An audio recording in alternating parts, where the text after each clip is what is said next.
Welcome to the big bench daily. देश का लोकतंत्र आजकल बहुत वल्नरेबल कंडीशन में है। बात बात पर खतरे में आ जाता है। कहीं कुछ हुआ नहीं कि सबसे पहले अगर कोई खतरे में आता है तो वो है हमारे देश का लोकतंत्र। एलिगेशंस ये लगते हैं कि यहाँ बोलने की आज़ादी खत्म हो रही है, विरोध में उठी आवाज़ों को दबाया जा रहा है, ईडी और सीबीआई जैसे इंस्टीट्यूशंस का इस्तेमाल करके अपोजिशन को कुचला जा रहा है और पता नहीं क्या क्या। लेकिन क्या वाकई ऐसा है? आज हम इसी की पड़ताल करेंगे।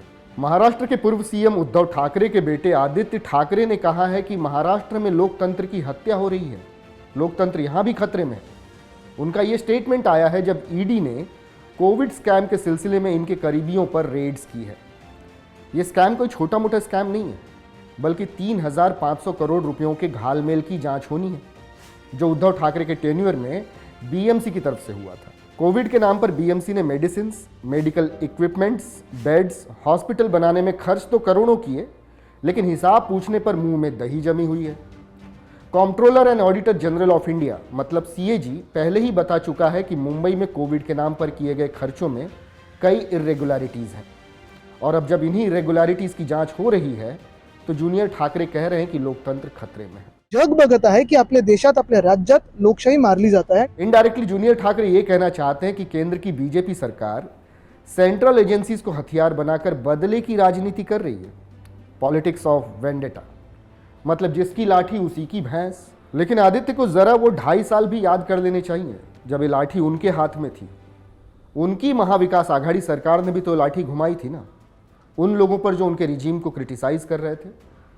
बस लाठी की जगह वहां बुलडोजर था जो चला दिया गया था कंगना रानावत के दफ्तर पर, क्योंकि कंगना कोविड मैनेजमेंट पर या पालघर में हुई संतों की हत्या पर महाविकास आघाड़ी सरकार की आलोचना कर रही थी।